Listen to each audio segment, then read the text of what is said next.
యాక్చువల్గా కిందటి వారం పశ్చిమ బెంగాల్లో ఆర్జేకర్ హాస్పిటల్లో జరిగినటువంటి మన తోటి ఫెలో మెడికల్ ఫ్రెటర్నిటీకి జరిగిన సంఘటన తీవ్రమైన దిగ్భ్రాంతిని కలుగజేసింది.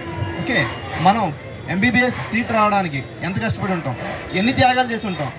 మీరు మన పేరెంట్స్, మన అక్క చెల్లెళ్ళు, అన్నదమ్ములు అందరూ త్యాగం చేస్తేనే కదా ఎంబీబీఎస్ సీట్ వచ్చింది.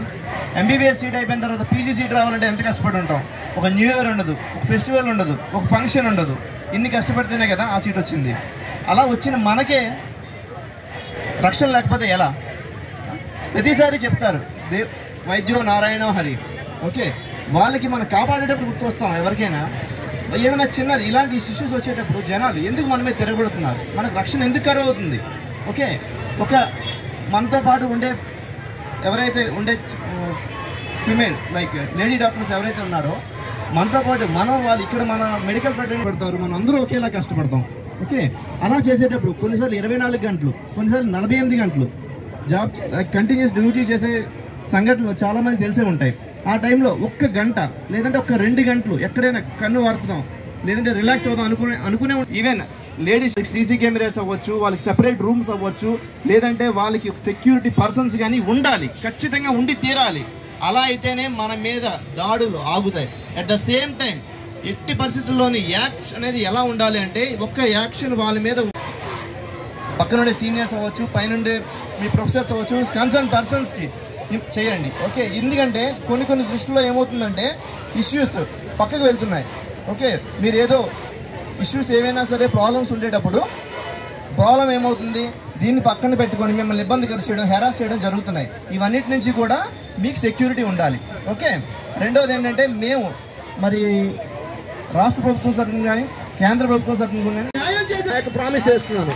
ఓకేనా, ఖచ్చితంగా ఇదే విధంగా మన ఆంధ్రప్రదేశ్లో కానీ భారత్లోకి కేంద్ర మంత్రివర్యులకి చెప్పేసి తెలియజేస్తా ఉన్నాం.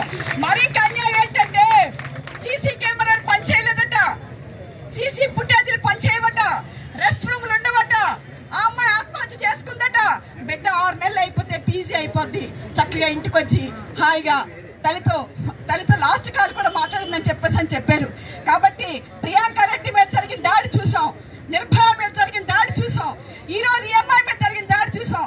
ఇంకొక డాక్టర్ని బలి తీసుకోకుండా ఖచ్చితంగా చట్టం తేవాలి. ఎవరైతే ఉన్నాడో వాళ్ళందరినీ అరెస్ట్ చేయాలి. వెంటనే అరెస్ట్ చేసే వరకు కూడా పోరాటాలు కొనసాగించాలని చెప్పేసి తెలియజేస్తూ, మీరు చేసే న్యాయమైన పోరాటం మీరు కాదు, మనం సమాజం సిగ్గుపడుతుంది. జాతిపిత గాంధీ మహాత్ముడు, అలాగే బాబాసాహెబ్ అంబేద్కర్ రచించిన రాజ్యాంగమే ప్రమాణం చేసి పరిపాలిస్తున్నారే, ఎంత అన్యాయమా? అందుకనే బీజేపీ పాలిస్తున్న నేపథ్యంలో ఈ రోజు వరకు కూడా నరేంద్ర మోడీ గారు, ప్రధానమంత్రి గారు ఒక మాట మాట్లాడలేదే, అయ్యో పాపం అని చెప్పేసి అనలేదే. చట్టం చేయాల్సిన అవసరం ఆయన మీద ఉంది.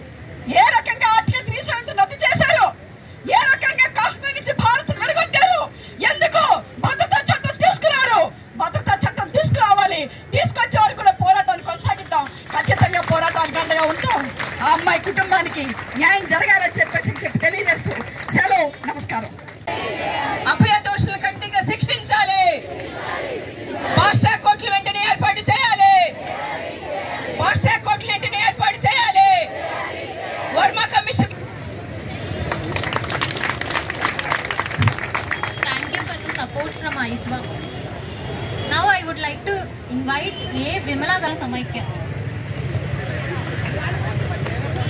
మీ అందరి పోరాటానికి ఆంధ్రప్రదేశ్ మహిళా సమైక్య విశాఖ జిల్లా రాష్ట్ర సమితి పక్షాన విప్లవందనాలు తెలియజేసుకుంటున్నాను. మొక్కవోని దీక్షతో డాక్టర్లందరూ కూడా రోడ్ల మీదకి వచ్చి పోరాటం చేస్తున్నారు. జన్మనిచ్చినటువంటి బిడ్డ మనందరికీ ఇది మరొక నిర్భయ ఘటన అని చెప్పి మేమంతా కూడా అనుకుంటా ఉన్నాం. అతి పాశవికంగా, అతి కిరాతకంగా దాడి చేసి అత్యాచారం చేసి కేవలం ఒక్కడ మాత్రమే చేశాడని చెప్పేసి మహిళా సంఘాలుగా మేము ప్రశ్నిస్తా ఉన్నాం. ఇది ఇంతటితో ఆగిపోదు. ఇప్పటికే మహిళా సంఘాలు, మహిళా సమైక్య వేదిక, ప్రజా సంఘాలు, విద్యార్థి సంఘాలు కూడా రాష్ట్ర వ్యాప్తంగా ఉద్యమానికి పిలిపించేది పెద్ద ఎత్తుగా ఉప్పెనలా ఉద్యమం లేవనెత్తుంది. మరొక దిశ, మరొక నిర్భయ, మరొక ఇదా కాదు, మరొక అవి కాకుండా డాక్టర్ ప్రాణాలు రక్షిద్దాం, డాక్టర్ మౌనాలు రక్షిద్దాం, డాక్టర్ పురుతరిద్దాం, డాక్టర్ కాపాడుకుందాం. ఆ వైపుగా మన ఉద్యమాలు ఉండాలని చెప్పి ఈ సందర్భంగా తెలియజేసుకుంటూ మీరు చేసినటువంటి పోరాటానికి పూర్తిగా మద్దతు తెలియజేస్తాం. జైలుకి వెళ్ళేట అనుభవాలు మాకున్నాయి. చేసినటువంటి పోరాటాల్లో మనం న్యాయం రక్షించడం కోసం న్యాయం కోసం పోరాడడం కోసం, మరొక అమ్మాయి బలవకుండా ఉండడం కోసం, చట్టాలను రక్షించడం కోసం, మరొకసారి జైలుకి వెళ్ళడానికి కూడా మహిళా సంఘాలు సిద్ధంగా ఉందని చెప్పి ఈ సందర్భంగా తెలియజేస్తూ మీరు చేసే పోరాటానికి పూర్తిగా ఆంధ్రప్రదేశ్ మహిళా సమైక్య సంఘీభావం తెలియజేస్తూ మరింత ఉధృతం చేయాలని చెప్పేసి మేము కూడా చెప్తాం, మీరు కూడా చేయాలి. ఇప్పటికే అనేక రాజకీయ పార్టీలు కూడా మా వంతు కూడా తెలుస్తాం. దానికి ప్రధానంగా ఇందాక